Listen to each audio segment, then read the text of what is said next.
30 de abril de 2011, no Jornal de Notícias, onde o senhor diz, com grande satisfação, que a Troika veio e diz: a Troika está cá a nosso pedido.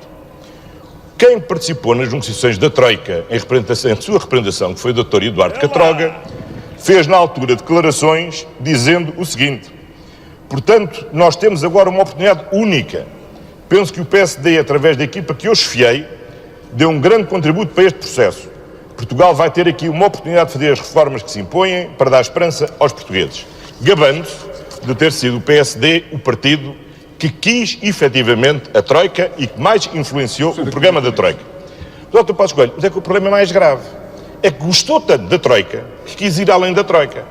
Não sei se recorda deste gráfico que o ministro Vítor Gaspar apresentou quando ainda se gostavam de gabar de terem ido mais além da Troika.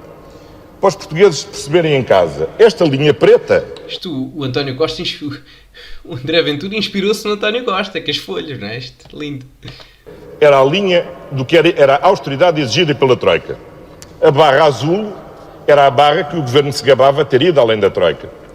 E significa que quer em 2012, quer em 2013, as medidas de austeritárias foram o dobro do que obrigava a Troika, porque o governo entendia precisamente e mal... António Costa, conclui. Mas esqueceu-se de referir que em 2011 e em 2014 as medidas eram inferiores, não é? Portanto, isto de fazer... Porquê é que ele fez isto?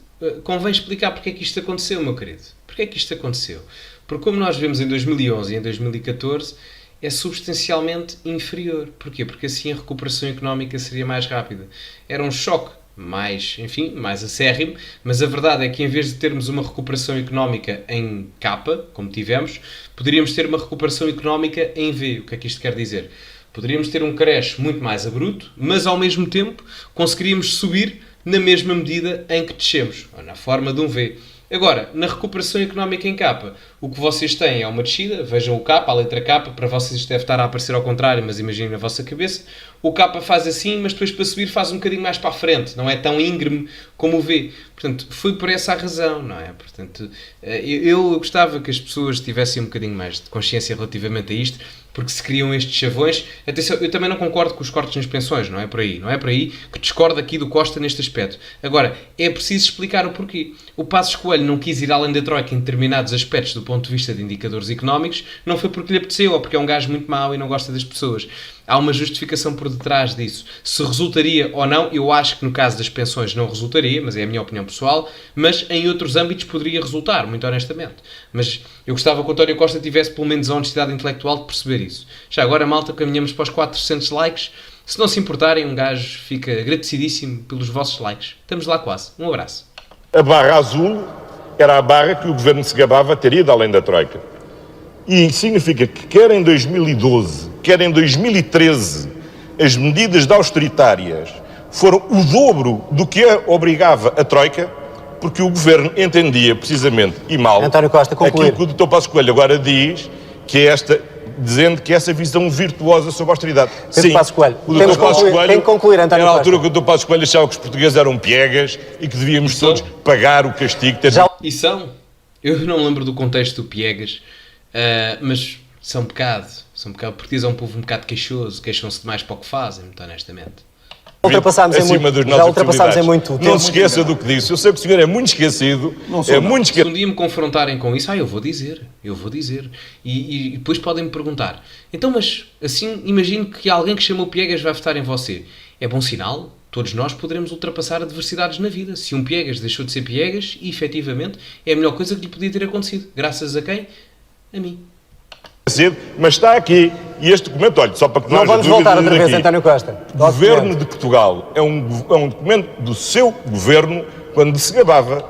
Podias era fazer isto noutra coisa, o Canva, fizeste isto no Paint, eu sei que era 2015, mas isto é o PowerPoint de fazer melhor coisas do que isto. De ir além da Troika e de ter... Vamos avançar. António Costa, tenho mesmo que lhe cortar a palavra. Em 2012 e 2013. Pedro Passos Coelho, rapidamente, que eu quero lhe fazer também uma pergunta. Sim, mas não leva a mal. Eu acho extraordinário que venha fazer a acusação de que há uma mistificação sobre a Troika, dizendo que foi o PSD que chamou a Troika e que o programa foi negociado pelo PSD. Dr. António Costa, não leva a mal. Mistificação O senhor fala em mistificação? O senhor sabe quem é que chamou a assistência externa para Portugal? Muito Foi o Ministro das Finanças, do Governo do Partido Socialista. O Peixeira dos Santos. Sabe o que é que o professor Teixeira dos Santos disse na altura em que chamou a Troika? Disse que não podia ficar com a responsabilidade de deixar o país sem financiamento. Chamou-se a Troika, o Partido Socialista chamou a Troika no Governo e negociou com ela justamente porque o país tinha perdido o acesso a financiamento, o Banco Central Europeu já não podia tomar mais dívida portuguesa e a única possibilidade que tínhamos era negociar um empréstimo externo. Isto são factos.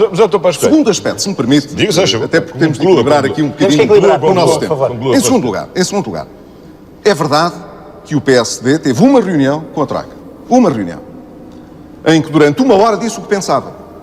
Eu espero que isso tenha servido para alguma coisa na dimensão estrutural do... Lembra-se do que eu estava a falar da questão, da questão internacional manipular muito mais a questão interna nacional do que propriamente a questão interna nacional manipular essa mesma questão interna nacional? Reparem que em 22 minutos de debate só se falou do quê? Finanças públicas e das decisões que foram provenientes da Troika e das instâncias internacionais. Portanto, nunca se esqueçam disto. Hoje em dia, o debate está mais focado para outras questões não tão econométricas, a imigração, a criminalidade, mas muito advém também do quê? Das decisões da União Europeia relativamente ao fecho ou não de fronteiras, enfim, das decisões a nível fiscal, de impostos que se devem ou não reduzir a nível interno em Portugal. Portanto, nunca se esqueçam do que eu vos estava a dizer há bocado. Nunca ignorar a conjuntura internacional ou as decisões políticas supranacionais, porque elas, no final do dia, controlam muito mais Portugal do que propriamente Portugal se controla a ele próprio. Isto é triste de se dizer, mas é a realidade que temos. Programa. Mas não venha inverter as coisas. Então foi a oposição na altura que chamou a Troika. Terceiro lugar... Conclua, por favor, é que estamos mesmo já a cilindrar. E vamos falar... Bem, a oposição do PSD na altura também vos vou dizer. O único líder... Desde que eu nasci, os líderes, portanto, o Marcelo Rebelo de Sousa, péssimo líder do PSD, entre 96 e 99. Depois quem é que lá andou no PSD? Teve lá uns tempos quem? O Santana Lopes, Durão Barroso, eu gosto do Santana Lopes, portanto, dos últimos líderes do PSD, andou lá o Luís Filipe Menezes, dispenso, Marcos Mendes dispensa ainda mais, eu não suporto o Luís Marcos Mendes, é das pessoas politicamente que eu menos simpatizo. Não tenho nada contra ele pessoalmente, não o acho execrável, simplesmente acho que é politicamente demasiado incompetente para liderar a oposição em Portugal. Portanto, o Marcos Mendes, o Luís Filipe Menezes, a Manuela Ferreira Leite, fraquíssima, das principais responsáveis pela implementação, das políticas que rebentaram com o setor industrial em Portugal quando era Ministra das Finanças do Cavaco. Portanto, depois veio o Passos Coelho, que eu gosto, e o Rui Rio. Portanto, dos líderes todos que o PSD teve, e bem, eu diria que menos de metade eu simpatizo, não é? E é grave. Eu gosto do Santana Lopes, gosto do Passos Coelho e do Rui Rio. Acho que são as únicas pessoas que... E o Rui Rio, enfim, gosto no sentido em que acho que não seja um... Enfim, como é que eu dizer? Acho que é um bom tipo. Não é um bom político, mas acho que é um bom tipo e isso, enfim. Pronto, enfim. Falar da Troika ao longo do debate. Estávamos a falar do desemprego e os senhores foram para a Troika. O tempo está a contar para mim, mas eu não estou. Estão a ver, estavam a falar do desemprego, mas os senhores foram para a Troika. Estão a ver isto? O João Adelino Faria a dar-me razão. Obrigado, João Adelino. Já ultrapassaram os dois. É só para lhe dizer e eu ainda tenho uma pergunta para lhe colocar. Estávamos a falar... Atenção, eu disse que gostava do Rui Rio, volto a frisar, é como pessoa, acho que é uma pessoa idónea, mas como política é fraquíssimo, principalmente como líder da oposição. Falar de desemprego e eu quero equilibrar a situação também e tem que ver com essa situação. Temos uma taxa de desemprego acima da média europeia ainda. 1 em cada 5 trabalhadores recebe salário mínimo. Há 33% de desemprego jovem e 200 ou 300 mil portugueses jovens que foram para o estrangeiro à procura de novas condições. O que eu lhe pergunto é, com estes números, quando é... Hoje em dia imigram mais para o estrangeiro do que imigravam há 10 anos atrás. Portanto, quando vierem falar da austeridade do Passos e que a culpa é do Passos, pá, não sei. É que o António Costa governa o país ao dobro do tempo que o Passos Coelho governou. Fiquem com isso na cabeça. É que o senhor quer transformar Portugal numa das 10 economias mais competitivas do mundo, como disse. Muito bem. Quando? Quem é que disse isto? Desculpem lá. Condições. O que eu lhe pergunto é, com estes números, quando é que o senhor quer transformar Portugal numa das 10 economias mais competitivas do mundo, como disse? Muito bem. Eu não sei o que é que o professor Pedro Passos Coelho vai dizer, mas eu acho que isto é impraticável. Lamento, eu acho que isto seria só propaganda política, peço desculpa, podem não gostar do que eu vou dizer aqui, mas dizer que Portugal vai ser das 10 economias mais competitivas do mundo no espaço de 4 anos é propaganda política.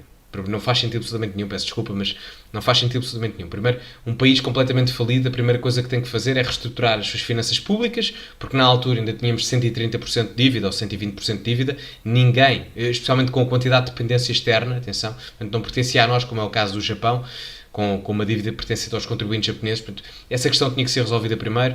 O setor industrial completamente dissoluto, completamente arrastado, havia uma precariedade laboral imensa e, portanto, nós dizermos que queremos ser das 10 economias mais competitivas do mundo é muito complicado, ainda para mais quando estamos a concorrer, se formos só analisar o crescimento económico quantitativo, quando temos os novos países industrializados do Sudeste Asiático a crescerem a 10% ao ano, quando Portugal teve recessões de 2% e 3%, de 1% e 2%. Não faz sentido todo, acho que é irrisório. Lamento imenso, eu gosto imenso do Sr. Pedro Passos Coelho, mas em termos práticos, enfim, eu posso estar equivocado com o esclarecimento que ele vai dar a seguir, mas enfim. Já agora, malta, estamos mesmo a arrebentar os 400 likes, continuem a meter likes. Quando? Nós temos condições, creio eu, nos próximos anos, no espaço de 1 a 2 legislaturas, de cumprir esse objetivo. Portugal é um país tradicionalmente pouco competitivo, habituou-se durante muitos anos a usar a soberania monetária que tinha para ganhar artificialmente competitividade, tornando os nossos produtos mais baratos.